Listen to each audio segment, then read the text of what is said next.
Episode 66. Nona Cynthia. Johan berteriak memanggil nama Cynthia dengan cemas. Apa yang akan kamu lakukan, Nona? Tolong turun sekarang.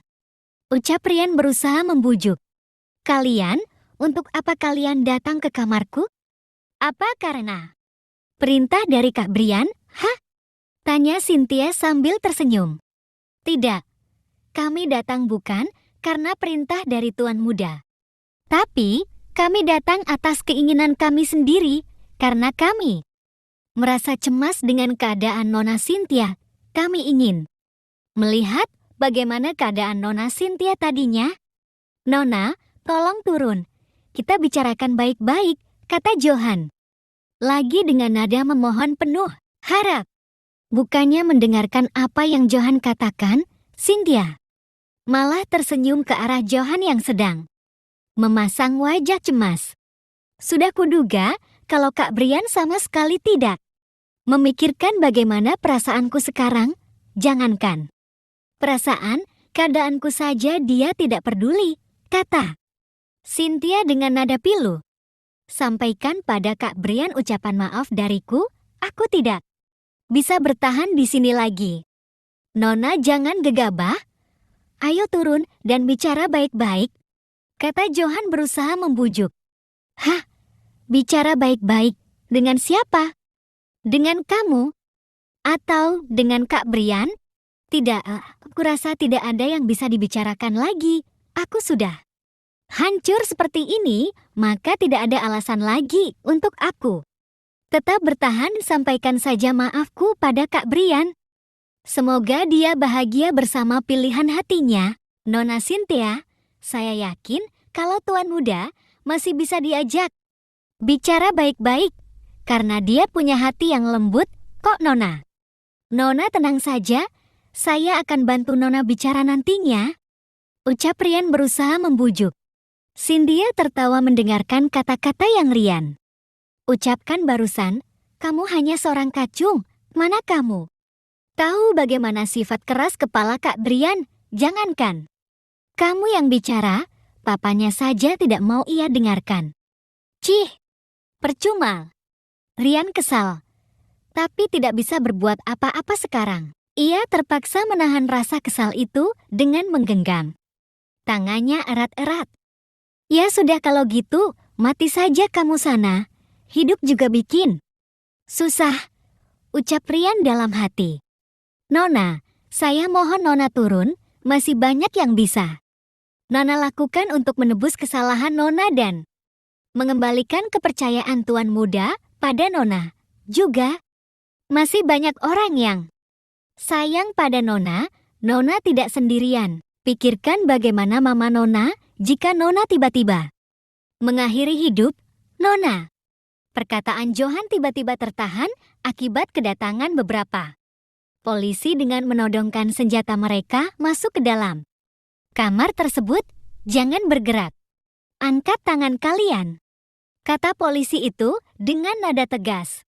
Melihat kedatangan polisi, Cynthia kaget dan tergelincir dari pijakannya tangannya yang tidak bisa menggapai sanding.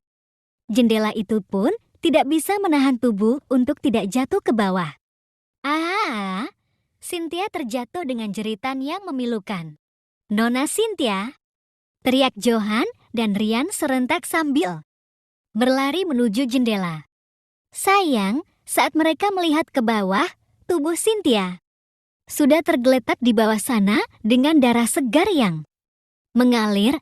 Meskipun ia jatuh di atas tumpukan rumput, tapi jatuh dari lantai 3 bukan sesuatu yang bisa dianggap main-main. Mereka pun bergegas meninggalkan kamar tersebut untuk melihat tubuh Cynthia yang jatuh di belakang rumah sakit. Seketika, rumah sakit itu gempar akibat kejadian itu. Semuanya panik, semuanya yang bisa melihat pergi melihat. Keadaan sangat sibuk gara-gara Cynthia. Saat dokter memeriksa keadaan Cynthia, denyut nadinya masih ada. Namun sayang, jatuh dari ketinggian lantai 3 tidak bisa membuat Cynthia bertahan lama beberapa saat. Kemudian, Cynthia dinyatakan meninggal oleh tim medis. Kabar itu sampai pada Brian saat Brian sedang berada di kamar bersama Kania. Senja menjelang malam, ia sedang duduk di atas ranjang sambil mendengarkan Kania bercerita tentang apa yang terjadi hari ini. Apa? Cynthia meninggal? Tanya Brian ketika Johan mengabarinya soal Cynthia. Kania yang mendengarkan apa yang Brian ucapkan, ikut terlonjak kaget. Ia membulatkan matanya lebar-lebar sambil menutup mulut. Baiklah, saya ke sana sekarang juga, ucap Brian pada Johan. Sambungan telepon terputus. Kania segera bertanya apa yang sebenarnya terjadi pada Cynthia. Cynthia meninggal akibat loncat dari lantai 3 rumah sakit. Aku akan ke sana sekarang. Aku ikut, ucap Kania sambil bangun dari duduknya. Jangan Kania, kamu tunggu di rumah saja bersama Bu Ninik dan Pak Hadi. Tapi Brian, aku ingin ikut. Kania, kamu sudah kecapean seharian ini, sebaiknya kamu tunggu di rumah saja, aku akan ceritakan padamu. Setelah aku pulang nanti, lagi pula, hari sudah malam. Aku mungkin akan pulang larut, kasihan kamu nantinya. Tapi Brian, dengarkan aku ya. Brian berucap sambil memegang pipi Kania. Aku tidak akan tenang jika kamu ikut aku. Soalnya, hari akan semakin malam, sedangkan kamu baru saja melewati hari yang sangat melelahkan. Kamu harus istirahat sekarang agar aku tenang. Atau aku tidak akan pergi ke rumah sakit sama sekali. Baiklah, baiklah. Aku akan tinggal di rumah saja. Aku minta kamu hati-hati di luar sana. Jangan buat aku cemas. Cepat pulang setelah kamu menyelesaikan semuanya. Tentu saja. Baik-baik di rumah, aku akan minta Bu Ninik menemani kamu di kamar nanti sampai aku pulang. Terserah kamu saja, aku juga masih butuh teman sebenarnya. Kamu butuh teman. Apa butuh aku? Tanya Brian dengan nada menggoda. Brian, kamu apa-apaan sih? Apa tidak ada rasa bersalah sedikit pun atas kabar yang kita dapatkan barusan? Kamu sepertinya tidak merasa berduka sedikit pun atas kabar itu. Kamu ini bagaimana sih? Dia itu kan SSTTT.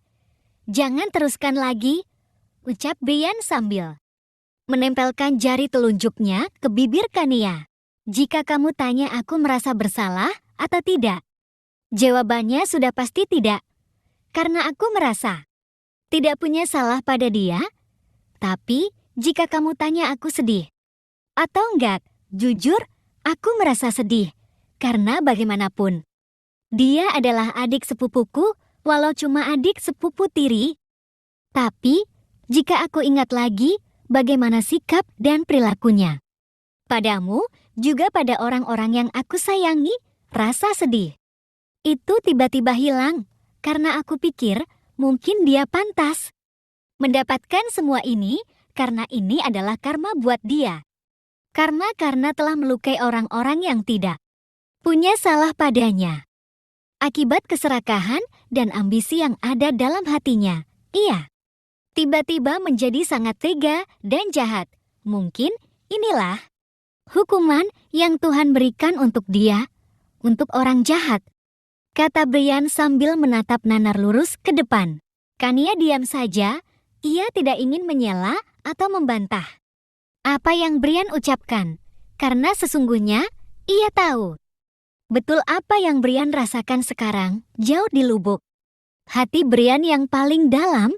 Ia pasti merasa sedih, terluka, dan kehilangan. Karena walau bagaimanapun, Cynthia juga adalah saudaranya.